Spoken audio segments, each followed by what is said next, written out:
Good afternoon, students. Thank you for your flexibility. Today in online class, we're going to be talking about organizing arguments. I am going to point out some of the what I felt most useful parts of your reading, though absolutely go over that reading again. And I'm also throwing in a couple of things that I have picked up along the way.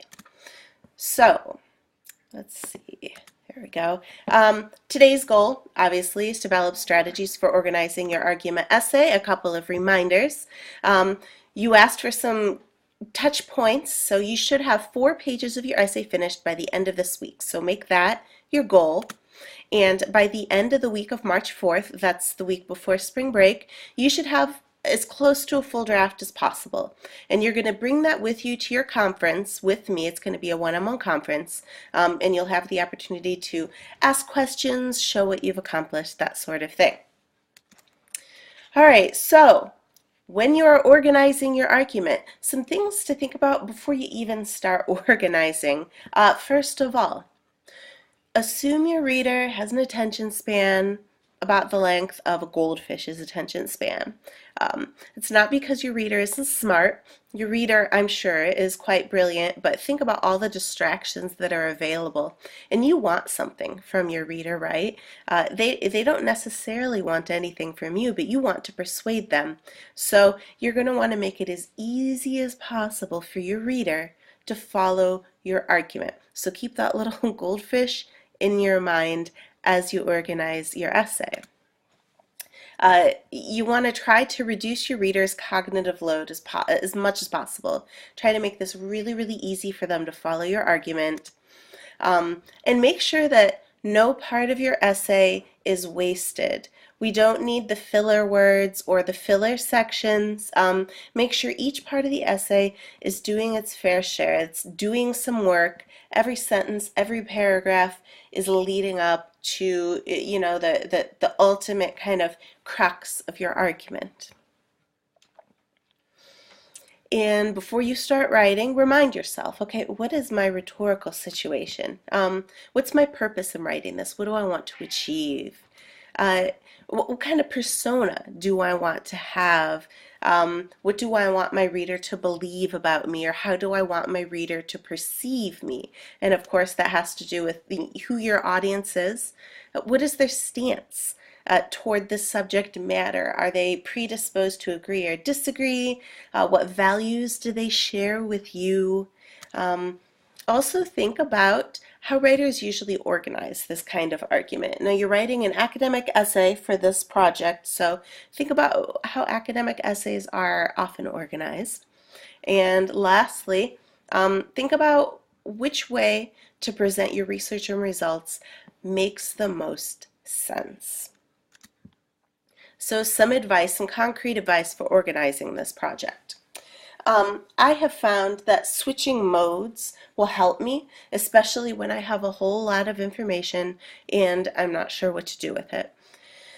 When I say switching modes, you could try something like writing the key points of your argument on sticky notes. So you're not trying to write in linear text and then moving those sticky notes around to figure out, maybe you should present this point before this point. It can help you kind of get outside your own brain and think about things in a fresh way. Another strategy is printing out your essay and then cutting it up by paragraph, and then just moving those paragraphs around on your desk and seeing if maybe a different order might make more sense. You'd be surprised what you discover when you start physically handling your project and moving it around. If you're somebody who really likes digital, there are lots of different pieces of software you can use to organize things digitally. You might try Prezi. One of my colleagues really loves is MindMeister. They're both like, Prezi is a presentation software, but they'll allow you to kind of web or map your essay. So if you're struggling, try to play with one of these methods and see if it helps. Another thing to think about, you want to signpost as much as possible. Remember your reader, the memory, about the length of a goldfish. So signposting, that's when you have notes in your text that reminds your reader of what you're trying to accomplish. For example, you might say, in my last section, I told you about XYZ, and in this next section, I'm going to explain ABC. So the signposting just lets people know where you're going. Typical signposting is thought of as like, first I'm going to do this, second I'm going to do this. You don't need to be as kind of basic as that, but just like being clear about your organizational strategy can be really helpful. Similarly, transitions really help. You want to think about how each sentence leads into the next and how each paragraph leads into the next. So the last sentence and the first sentence of every paragraph should in some way connect to the paragraph that came before or the paragraph that came after. You may ask me, Paula, how the heck do I do that? Well, I'll give you a tool right here. This came from, gosh, I don't remember what Writing Center website, but there is a link there on Carmen for You. And it's a list of words and phrases you can use to transition. And it's divided by a logical relationship category. So you may draw on this. You can also read that resource and see what they have to say on transitions. The transitions, they're important, very useful.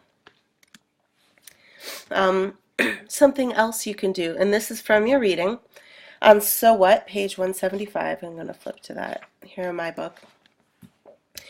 You can draw on kind of what the traditional scholarly model is. And I could have had you just reverse outline a scholarly paper, but the book does it for you, so it's right here for you. Thinking about how generally scholarly arguments are organized, there is on page, there it is. It starts on page 177. There's actually a really detailed outline for how scholarly arguments generally work. You do not have to adhere to that. That is not your law, but that can be a scaffolding, a guide, something to kind of like help you build your own argument by giving you a shape to plug it into. So it's a really great starting point. Of course, the book also suggests using controversy categories. If you find those helpful, you can do that too. All right, so here's another one that I use all the time. Reverse outlines. Sometimes you'll get to the point, especially when you are writing like a longer piece, you're really not sure where you're going. You're a little bit lost in the weeds, so to speak. What can be useful is printing out your paper and then go through and write in the margins exactly what purpose each paragraph serves. And you can even do this on the sentence level if you want, but I usually stick with paragraph level and make sure each point logically follows the next. One of the benefits of doing a reverse outline is sometimes it can help you get more effective transitional sentences to put like in your first and last sentences in the paragraphs. So ask yourself, as you're doing this reverse outline, what purpose does each paragraph serve? Every paragraph should serve a purpose. It should be doing something for your larger argument. And then when you're organizing within paragraphs, do the same thing. What purpose does each sentence serve? Why did I write this? What am I doing with this?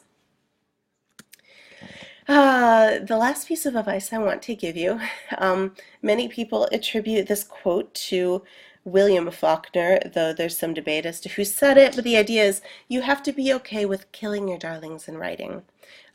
Or if we want to draw on a more recent pop cultural phenomenon, you have to think about whether the sentence sparks joy or not, which is, it's a little different, but sometimes you'll work really hard on a particular sentence or paragraph, and as you're revising, you'll find, oh, I love this sentence. It's poetic and it's lovely and I worked hard on it, or I love the way I integrated this research. It's so good and so concise.